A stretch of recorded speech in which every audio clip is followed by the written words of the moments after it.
Hello friends, welcome to software campus channel. मैं कुंदन आपका tutor. आज इस वीडियो में हम लोग सीखेंगे नॉन स्टैटिक इनर क्लास। जैसा कि मैंने आपको पिछले वीडियो में बताया था कि जो नेक्स्ट वीडियो होगी वो नॉन स्टैटिक की होगी, और इसके पिछले वीडियो में मैंने आपको इनर क्लास का कॉन्सेप्ट बताया था, साथ में टाइप्स ऑफ इनर क्लास भी हम लोगों ने डिस्कस किया था। तो वहाँ पे हम लोगों ने देखा था कि स्टैटिक इनर क्लास होती है, नॉन स्टैटिक इनर क्लास होती है, एनोनिमस इनर क्लास होती है, लोकल इनर क्लास भी होता है। तो एक्चुअली मेन दो ही होते हैं, स्टैटिक और नॉन स्टैटिक इनर क्लास ही मेन दो टाइप होते हैं इनर क्लास के, और फिर फर्दर डिवाइड होती है लोकल और एनोनिमस में। तो आज इस वीडियो में हम लोग सीखेंगे नॉन स्टैटिक इनर क्लास, और आई थिंक आपने स्टैटिक इनर क्लास का जो वीडियो मैंने पिछला बनाया था वो आपने देख लिया होगा। तो उससे आपको काफी चीज यहाँ पे कंपैरिजन करने को मिल जाएगा कि स्टैटिक में ये होता था, नॉन स्टैटिक में ये नहीं होता। तो ये सारी चीजें, तो आई थिंक अगर आपने नहीं देखा है तो वो वीडियो भी देख लीजिएगा हमारे चैनल पे जावा प्रोग्रामिंग लैंग्वेज की प्लेलिस्ट में। जो रिसेंटली वीडियो है वो स्टैटिक इनर क्लास की है। आपको इस वीडियो में मिलेगा थ्योरी और प्रैक्टिकल दोनों क्लास। सबसे पहले थ्योरी क्लास में मैं आपको बताऊंगा इस टॉपिक के ऊपर जो कॉन्सेप्ट है, पॉइंट है, उसके बारे में मैं आपको समझाऊंगा। फिर प्रैक्टिकल क्लास में हम लोग इससे रिलेटेड एक प्रोग्राम रन करेंगे जिससे कि वो सारे पॉइंट्स आप वहाँ पे क्लियर कर सकते हैं। तो पूरा वीडियो देखिए अगर आप अच्छे से समझना चाहते हैं, और वीडियो पसंद आए तो इसे लाइक कीजिएगा, कॉमेंट करके बताइए वीडियो कैसा लगा। और अगर कोई डाउट, कोई प्रॉब्लम, किसी भी तरह का जावा से रिलेटेड कोई टॉपिक में डाउट हो तो आप जरूर कमेंट करके बताइएगा, मैं आपको उसका रिप्लाई करके जवाब दूंगा, ठीक है। और शेयर कीजिएगा, अगर आपको लगेगा ये वीडियो शेयर करने लायक है तो अपने फ्रेंड सर्कल में भी जरूर इसे शेयर कर लीजिएगा। जैसा कि मैंने बताया कि थ्योरी क्लास में आपको मैं कॉन्सेप्ट बताता हूं, तो ये बड़ा इंपॉर्टेंट है टॉपिक से रिलेटेड, खासकर प्रोग्रामिंग में। तो आप उसको अच्छे से समझे और लिख लें तो वो प्रैक्टिकल में आपको काम आएगा। और हम लोग आगे बढ़ते हैं, मैं आपको बताता हूँ वीडियो की ऑब्जेक्टिव। अगर आप वीडियो पूरा देखते हैं तो आप क्या क्या समझेंगे, तो आप जानेंगे कि non static inner class concept क्या होता है, क्या क्या चीजें हैं, कैसे कैसे नॉन स्टैटिक इनर क्लास काम आती है, और इसके अंदर क्या क्या आप कर सकते हैं, वो सारी चीजें इस टॉपिक पे आप डिस्कस करेंगे हम लोग। और फिर प्रोग्राम बनाएंगे हम लोग इस, चूंकि नॉन स्टैटिक इनर क्लास का कॉन्सेप्ट अगर आप समझ लेते हैं और प्रोग्राम नहीं बना पाते हैं तो बेकार है। तो हम लोग प्रोग्राम से भी इस टॉपिक को समझने की कोशिश करेंगे, और ये प्रोग्राम मैं आपको लाइव यानी आपके सामने ऑन वीडियो लिख के और रन करके भी बताऊंगा। तो पूरा वीडियो देखिए जरूर, क्योंकि अंत तक जब तक नहीं देखेंगे तब तक ये कॉन्सेप्ट आपका क्लियर नहीं होगा, ठीक है। तो नॉन स्टैटिक इनर क्लास क्या होता है, मैं आपको एक बार फिर से याद दिलाता हूँ कि इनर क्लास का कॉन्सेप्ट क्या होता है। पिछले वीडियो में मैंने बताया कि अगर किसी क्लास के अंदर आप कोई क्लास डिफाइन करते हो तो वो इनर क्लास या नेस्टेड क्लास भी उसको बोलते हैं। और आप इसको दो तरीके से कर सकते हो, एक स्टैटिक और एक नॉन स्टैटिक। अगर आपने स्टैटिक कीवर्ड लगा दिया इनर क्लास के पहले तो वो बन गया स्टैटिक इनर क्लास। अगर आपने कुछ भी नहीं लगाया, आपने स्टैटिक नहीं लगाया, तो वो बन गया नॉन स्टैटिक इनर क्लास, ठीक है। तो अभी देखते हैं नॉन स्टैटिक इनर क्लास अगर आप डिफाइन करते हो तो आप क्या क्या कर सकते हो। तो we can use static and non static both data member and member function of outer class. यानी आउटर क्लास का जो मेंबर होगा वो अगर स्टैटिक मेंबर हो या नॉन स्टैटिक मेंबर हो, उसको आप यहाँ पे यूज कर सकते हैं। लेकिन अगर हम लोग बात करें स्टैटिक इनर क्लास का, तो उसमें केवल स्टैटिक मेंबर ही यूज हो पाते थे, जैसा कि मैंने पिछले वीडियो में आपको बताया था, ठीक है। अब आगे देखिए, जैसा पिछले वीडियो में ही हम लोगों ने डिस्कस किया कि स्टैटिक इनर क्लास के अंदर मेन आप रख सकते हो। मेन रखने से क्या फायदा है कि आप उस स्टैटिक इनर क्लास को सेपरेटली यानी अलग से उसको रन करके भी देख सकते हो, मेन अगर आपने रखा है तो। लेकिन यहाँ पे रिस्ट्रिक्शन है कि नॉन स्टैटिक इनर क्लास के अंदर मेन नहीं रखा जा सकता, क्योंकि हम लोगों ने जावा में पढ़ा है, देखा है और सीखा है कि किसी भी स्टैटिक डिक्लेरेशंस के लिए स्टैटिक कॉन्टेक्स्ट होना जरूरी है। फॉर एग्जांपल, अगर आप मेन मेथड के अंदर आप कोई भी नॉन स्टैटिक मेथड को कॉल नहीं कर सकते, है ना, उसके लिए आपको ऑब्जेक्ट बनाना पड़ता है। ठीक उसी तरीके से अगर आपका इनर क्लास स्टैटिक नहीं है तो आप उसके अंदर मेन नहीं रख सकते, क्योंकि मेन क्या होता है, स्टैटिक होता है। आप याद करो कि मेन का जो सिग्नेचर है वो क्या है, पब्लिक स्टैटिक वॉइड मेन। तो चूंकि मेन जावा में स्टैटिक होती है तो वो आप केवल स्टैटिक इनर क्लास में ही रख सकते हैं, नॉन स्टैटिक इनर क्लास में नहीं रख सकते हैं, क्योंकि जावा में मेन स्टैटिक होता है और ये जो इनर क्लास अभी हम लोग पढ़ रहे हैं वो है नॉन स्टैटिक, ठीक है। तो आई थिंक आप ये पॉइंट समझ गए होंगे, क्यों नहीं मेन रख सकते वो आप समझ गए होंगे। अगर आपको नहीं समझ में आया तो आप कमेंट कीजिए, मैं आपको रिप्लाई करके बताता हूँ। It can not be extended, non static inner class extend नहीं हो सकता, क्योंकि ये डिपेंडेंट होता है किस पे, आउटर के ऑब्जेक्ट पे, है ना। तो वहां पे चूंकि स्टैटिक इनर क्लास जो होती है वो क्लास के लिए होता है। हम लोग हमेशा देखे हैं, स्टैटिक मेंबर वगैरह डिस्कस किए थे हम लोग उसमें। तो वहां मैंने आपको बताया था कि स्टैटिक जो मेंबर होते हैं वो क्लास पे डिपेंड होते हैं, न बल्कि ऑब्जेक्ट पे। ठीक है, वो कॉमन होते हैं ऑल ऑब्जेक्ट्स के लिए, इसलिए स्टैटिक इनर क्लास एक्सटेंड हो सकता है। और नॉन स्टैटिक इनर क्लास इसलिए नहीं एक्सटेंड होता क्योंकि वो उस आउटर के क्लास के ऑब्जेक्ट पे डिपेंड कर जाता है, वो उसके लिए काम करता है। ठीक है, क्लास के लिए काम नहीं करता, इसलिए इसको एक्सटेंड नहीं कर सकते। तो आई थिंक ये 3 पॉइंट आपका क्लियर हो गया होगा। इस तीनों पॉइंट में अगर कोई भी डाउट हो तो आप पूछ लीजिएगा, मैं आपको उसको जरूर जवाब दूंगा। और अभी आगे डिस्कस करते हैं कि ऑब्जेक्ट कैसे बनाए। अगर मान लो नॉन स्टैटिक इनर क्लास आपने डिफाइन कर दिया, तो आप उसका अगर ऑब्जेक्ट बनाने की जरूरत है या उसके मेंबर वगैरह को कॉल करने के लिए, तो कैसे आप यूज करोगे। तो सबसे पहले देखो, याद रखो इसमें 2 स्टेप है और थोड़ा यूनिक ऑब्जेक्ट क्रिएशन है, इसलिए याद रखना जरूरी है। सबसे पहला काम करना है कि आउटर का ऑब्जेक्ट बनाना है। अगर आप नॉन स्टैटिक इनर क्लास का ऑब्जेक्ट बनाना चाहते हो तो आप पहले आउटर का ऑब्जेक्ट बनाओ और फिर उस आउटर के ऑब्जेक्ट से आपको न्यू इनर यानी कि इनर का ऑब्जेक्ट बनाना है। ये पॉइंट काफी इंपॉर्टेंट है, जहां पे मैं आप माउस पॉइंटर दिखा रहा हूं आपको, ये ध्यान में रखना है। साथ में आउटर डॉट इनर का वेरिएबल बनेगा, तो ये तो चलो स्टैटिक में भी हम लोग करते थे, लेकिन ये जो सिंटेक्स है ये आपको याद रखना है कि आउटर के ऑब्जेक्ट से इनर का ऑब्जेक्ट क्रिएट होता है। तो ये पॉइंट्स हैं, आई थिंक ये सारे कॉन्सेप्ट आप काफी इंपॉर्टेंट है, आपने समझा होगा। अब हम लोग आगे बढ़ते हैं, एक प्रोग्राम डिस्कस करते हैं प्रैक्टिकल क्लास में, और जिसमें हम लोग नॉन स्टैटिक इनर क्लास को इंप्लीमेंट करते हैं। तो let's start coding in Java programming language to implement non static inner class concept. और इससे पहले कि हम लोग प्रैक्टिकल क्लास में चलें और कोडिंग स्टार्ट करें, अगर आप नए यूजर हैं, पहली बार हमारी इस वीडियो को देख रहे हैं, अच्छा लग रहा है आपको वीडियो, चाहते हैं इस तरह की वीडियो, तो आप हमारे चैनल से सब्सक्राइब हो जाएं, बेल आइकन पे क्लिक करें। यहाँ पे सब्सक्राइब होने के बाद आपको बेल आइकन मिलेगा, वहां पे आप क्लिक करें, जिससे कि जो भी नई वीडियो जावा से रिलेटेड बने वो आपको अपने आप मिल जाए नोटिफिकेशन से। साथ में जो भी यूजर व्यूअर इस वीडियो को देख रहे हैं, अगर आपको वीडियो पसंद आ रही है तो इसे लाइक करें, कमेंट करके बताएं वीडियो कैसा लगा।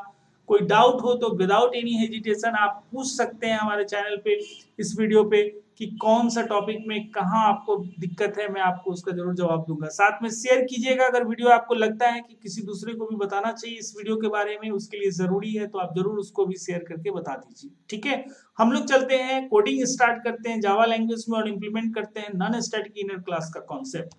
Welcome to practical class of this video.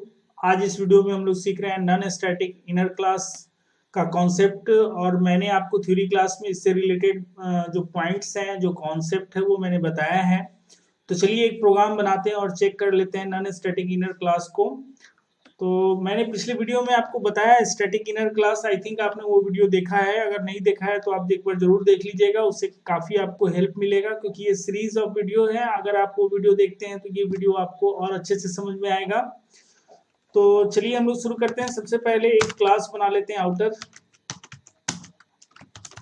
Outer class के अंदर हम लोगों को, जैसा कि मैंने आपको पॉइंट्स बताया है, कि नॉन स्टैटिक इनर क्लास के अंदर आप आउटर के स्टैटिक और नॉन स्टैटिक दोनों मेंबर को एक्सेस कर सकते हैं। जैसे देखो यहाँ पे मैंने एक नॉन स्टैटिक मेंबर बनाया इंटीजर एक्स। नॉन स्टैटिक क्या होता है आप जानते होंगे, कि अगर किसी डेटा मेंबर के पहले कोई कीवर्ड यूज नहीं हुआ है, स्पेशली अगर स्टैटिक कीवर्ड यूज नहीं हुआ है, तो वो नॉन स्टैटिक डेटा मेंबर कहलाएगा। ठीक है, तो चूंकि ये जो हमारा नॉन स्टैटिक इनर क्लास जिसको हम लोग इम्प्लीमेंट करने जा रहे हैं, तो वो स्टैटिक और नॉन स्टैटिक दोनों मेंबर को यूज करता है। तो चेक करने के लिए हम लोग क्या करते हैं यहाँ पे, कि स्टैटिक भी एक मेंबर ले लेते हैं और नॉन स्टैटिक भी ले लेते हैं। ठीक है, तो यहाँ पे y जो है वो एक नॉन स्टैटिक है और x जो हमारा है वो एक नॉन स्टैटिक मेंबर है। उसी तरीके से एक फंक्शन भी आप बना लो। फॉर एग्जांपल हम लोग यहाँ पे नॉन स्टैटिक ही बना लेते हैं, void show o। पिछले वीडियो में भी हम लोगों ने एक फंक्शन बनाया था show o, लेकिन वहां पे वो स्टैटिक था, क्योंकि स्टैटिक इनर क्लास के अंदर केवल स्टैटिक मेंबर ही एक्सेस होते हैं। ठीक है, अब इसके अंदर हम लोग प्रिंट कर देते हैं यहाँ पे system.out.println, एक मैसेज दे देते हैं। कौन सा मैसेज दे दें, आउटर, यहाँ लिखते हैं नॉन स्टैटिक। नॉन स्टैटिक का मतलब जिसके जो स्टैटिक ना हो। ठीक है, non static method of outer class. ठीक है, चलिए ये हो गया फंक्शन, इसको चेक करेंगे हम लोग। और अब हम लोग बना लेते हैं इनर क्लास। और इनर क्लास, अगर इनर क्लास के पहले अगर आपने स्टैटिक कीवर्ड यूज नहीं किया है तो वो इनर क्लास कहलाएगा नॉन स्टैटिक इनर। ठीक है, मैं यहाँ पे कमेंट में लिख देता हूँ जिससे कि आपको समझ में आ जाए। नॉन स्टैटिक इनर क्लास, सही है।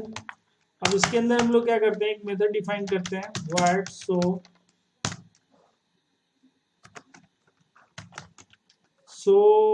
आई। ठीक है, इनर का मेथड है तो एक नाम से थोड़ा क्लियर हो रहा है ये इनर का है। चलो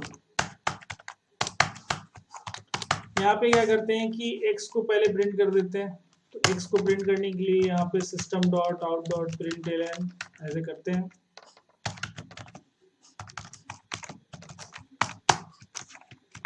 जो हमारा डेटा मेंबर है नॉन स्टैटिक, उसका नाम है x। तो पहले x इक्वल्स टू एक मैसेज देते हैं और फिर x की वैल्यू प्रिंट कर लेते हैं। अगर ये एक्सेस हो गया इसका मतलब नॉन स्टैटिक डेटा एक्सेस हो रहा है।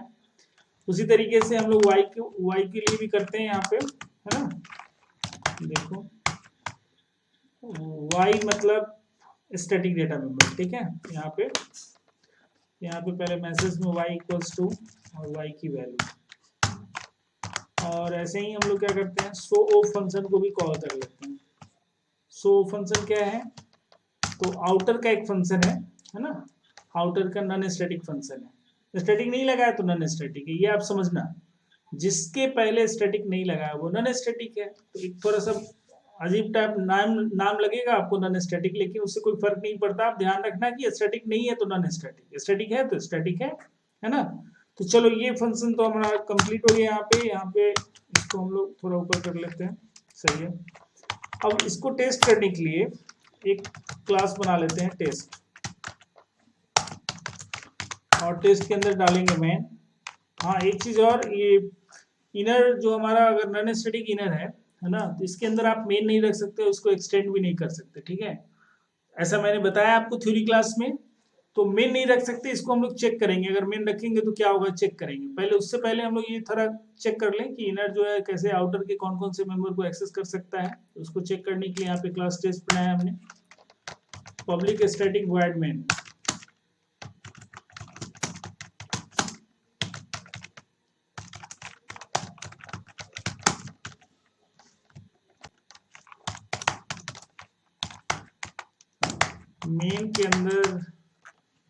मेन के अंदर हम लोग ऑब्जेक्ट बनाएंगे इनर का, और वो भी नॉन स्टैटिक इनर का। तो मैंने बताया आपको थ्योरी क्लास में कि नॉन स्टैटिक इनर क्लास का ऑब्जेक्ट कैसे बनाते हैं। आई थिंक आपने उसे देखा और नोट डाउन किया होगा। तो बताइए, यहाँ पे सबसे पहले आउटर का ऑब्जेक्ट बनाना है। ठीक है, आउटर का ऑब्जेक्ट बन जाए उसके बाद हम लोग को क्या करना है, आउटर डॉट इनर से, आउटर डॉट इनर का जो भी नाम होगा, देखो यहाँ पे मैंने इनर रखा है इसलिए मैं इनर लिख रहा हूँ। आप जो भी इनर क्लास का नाम रखोगे या जो आउटर का नाम रखोगे उस नाम को यहाँ पे यूज करोगे, है ना। तो सपोज मैं आई रखता हूँ, वेरिएबल का नाम लेंगे और फिर आउटर के ऑब्जेक्ट से, ठीक है, इनर का जो ऑब्जेक्ट इंस्टेंशिएशन हो रहा है उसको हम लोग कॉल करेंगे। ठीक है, ये सिंटेक्स है। ये थोड़ा देखो कॉम्प्लेक्स सिंटेक्स है, थोड़ा अलग है, बिल्कुल अलग है। इसको ध्यान में रखना बहुत जरूरी है, इसको याद रखना जरूरी है। ठीक है, एक बार ऑब्जेक्ट बन जाएगा उसके बाद आई डॉट सो इनको कॉल कर देंगे, सो आई है ना, सो आई। ठीक है, सो आई को कॉल कर देंगे। यहाँ पे ये मेथड जैसे ही कॉल होगा तो हमारा x का वैल्यू प्रिंट होगा जो कि नॉन स्टैटिक है, y की वैल्यू प्रिंट होगी जो आउटर का वेरिएबल है, दोनों, है ना। और ये स्टैटिक वेरिएबल, ये नॉन स्टैटिक वेरिएबल है, और ये नॉन स्टैटिक मेथड आउटर का ही है, अभी देखा आपने। तो आई थिंक ये कोड आपको समझ में आ रहा होगा। तो चलिए हम लोग इस प्रोग्राम को सेव करके कंपाइल करके रन करते हैं। इसके लिए हम लोग को जाना होगा कमांड प्रॉम्प्ट पे। कमांड प्रॉम्प्ट पे जैसा आप जानते हैं डी ड्राइव में जो फाइल्स रहती है वो डेमो के अंदर जावा src में रहती है ना। तो वहाँ गए और वहाँ पे क्या किए, कंपाइल की। कंपाइल करने के लिए जावा सी कोड। अब यहाँ पे देखो फाइल का नाम क्या है, ns inner demo डॉट जावा के नाम से मैंने सेव किया है। तो उसी के नाम से आपको रन भी करना, कंपाइल भी करना होगा, है ना। देखो यहाँ पे कंपाइलेशन हो रहा है। अगर कोई एरर होगा, चलो कोई एरर नहीं है। यहाँ पे आप डी करके देख सकते हो, ऐसे कोई क्लासेस नहीं बन रही है क्योंकि मेन रख ही नहीं सकते हैं। ठीक है, तो यहाँ पे देखो जावा आप टेस्ट क्लास को रन करना है अब यहाँ पे हम लोगों को, क्योंकि टेस्ट के ही अंदर हम लोगों ने मेन रखा है और जिसके अंदर मेन होता है उसी क्लास को रन करते हैं, आप जानते होंगे। चलिए रन किया मैंने। अब देखो यहाँ पे आउटपुट आ रहा है। आप देखो यहाँ पे सो आई कॉल हुआ तो देखो क्या हुआ। सो आई के अंदर सबसे पहले x इक्वल्स टू एक्स की वैल्यू जो प्रिंट हुई वो किसकी है, यहाँ देखिए ये वैल्यू है आउटर की वैल्यू है और इक्वल्स टू 10 आ रहा है, y इक्वल्स टू 12 आ रहा है, ये भी आउटर की वैल्यू है। सो वो मेथड कॉल हो रहा है, non static method of outer class ऐसा यहाँ पे प्रिंट हो रहा है। तो ये बिल्कुल काम कर रहा है। जो भी कॉन्सेप्ट हम लोगों ने देखा कि कौन कौन से मेंबर एक्सेस हो सकते हैं आउटर के इनर में, वो यहाँ पे काम कर रहा है। तो चलिए कुछ R&D करते हैं, यहाँ पे कुछ एनालिसिस करते हैं। सपोज मैंने कहा कि मेन रख सकते हैं कि नहीं रख सकते हैं, तो मेन रख के देखते हैं। यहाँ पे इनर क्लास के अंदर जैसे स्टैटिक इनर क्लास के अंदर हम लोग मेन रख सकते हैं, तो क्या नॉन स्टैटिक के अंदर भी हम लोग मेन रख सकते हैं, नॉन स्टैटिक इनर के अंदर भी मेन रख सकते हैं क्या, ऐसा देखते हैं। मैंने तो आपको बताया कि नहीं रख सकता, ऐसा ये पॉइंट है, लेकिन क्या एरर आता है वो हम लोग चेक कर लेते हैं। ठीक है, ब्लैंक ही रहने देते हैं, कोई काम नहीं करना है मेन में, कोई दिक्कत नहीं है। ठीक है, यहाँ पर प्रिंट नहीं भी करो तो कोई दिक्कत नहीं है, आप मेन सीधा डिक्लेयर करो। पर्पस क्या है इसको रन करने का, यार मेन क्या होगा, कंपाइल होगा नहीं होगा, ये सारे सवाल का जवाब यहाँ पे। चलो कंपाइल करो, देखो एरर आया। यहाँ पे क्या एरर आया इसको ध्यान से पढ़ो, इलीगल स्टैटिक डिक्लेरेशन इन inner class outer dot inner. देखो ये जो इनर है ये अकेला नहीं है, ये आउटर के अंदर का इनर है, इसलिए बता रहा है कि आउटर डॉट इनर क्लास के अंदर जो आपने मेन डिक्लेयर किया है वो इलीगल है, इलीगल स्टैटिक डिक्लेरेशन है। ऐसा क्यों, क्योंकि स्टैटिक इज ओनली अलाउड। देखो यहाँ पे एक कॉन्सेप्ट है कि अगर कोई स्टैटिक आप बना रहे हो तो वो स्टैटिक कॉन्टेक्स्ट के अंदर ही रहेगा। ठीक है, तो स्टैटिक इनर क्लास के अंदर मेन इसलिए रख पाते हैं क्योंकि इनर क्लास जो वो स्टैटिक है और स्टैटिक के अंदर स्टैटिक रह सकता है। लेकिन यहाँ पे जो इनर क्लास है ये नॉन स्टैटिक है और नॉन स्टैटिक के अंदर कोई भी स्टैटिक मेथड नहीं रह सकता, इसलिए मेन भी नहीं रह सकता। इसलिए आई थिंक ये एरर आपको समझ में आ गया होगा। अगर ऐसा एरर आया तो समझ लेना है ना, और ध्यान रखना कि नॉन स्टैटिक के अंदर मेन नहीं रह सकता है। इसके अलावा एक कॉन्सेप्ट और है कि क्लास इनर को एक्सटेंड कर सकते हैं कि नहीं, तो मैंने बताया आपको कि वो नहीं कर सकते। ठीक है, क्योंकि जो हमारा नॉन स्टैटिक मेंबर ये इनर क्लास होता है वो आउटर पे बिल्कुल डिपेंड होता है। ठीक है, तो आउटर को आप अगर एक्सटेंड करोगे तो वो एक्सटेंड होगा, अदरवाइज नहीं होगा, है ना। तो इसको आप करके देखना और कैसे क्या हुआ, रिपोर्ट क्या आया, आउटपुट, है ना। अगर कोई एरर आ रहा है तो क्या एरर आ रहा है ये मुझे आप रिपोर्ट करना। ठीक है, मुझे कमेंट करके बताना, तब मैं समझूंगा कि आपने इसको सीरियसली सीखा है, आपने पूरी वीडियो को देखा है, पूरा सीखा है, तब जाके किया है। तो ये एक काम मैं आपके लिए छोड़ देता हूँ, आप नॉन स्टैटिक इनर क्लास को एक्सटेंड करके देखो और मुझे बताओ कि आपने क्या पाया। ठीक है, ये रिपोर्ट मुझे दो कमेंट करके। ठीक है, तो चलिए आज इस वीडियो में इतना ही। आई थिंक आपने ये सारे नॉन स्टैटिक के जो कॉन्सेप्ट है वो समझ लिया होगा। अगर वीडियो पसंद आई तो इसे लाइक कीजिए, कमेंट करके बताइए कि वीडियो कैसा लगा, और कोई डाउट या जो मैंने वर्क दिया है आपको वो काम आपका हो जाए तो आप कमेंट करके भी बता सकते हैं। शेयर कीजिए इस वीडियो को अगर आपको लगता है कि दूसरे को भी, अपने फ्रेंड को भी बताने की जरूरत है। अच्छी वीडियो है तो आप जरूर शेयर कीजिए और बने रहिए हमारे चैनल के साथ, देखते रहिए वीडियो। मिलते हैं अगले वीडियो में, तब तक के लिए take care, keep learning, keep practice. Thank you, bye bye.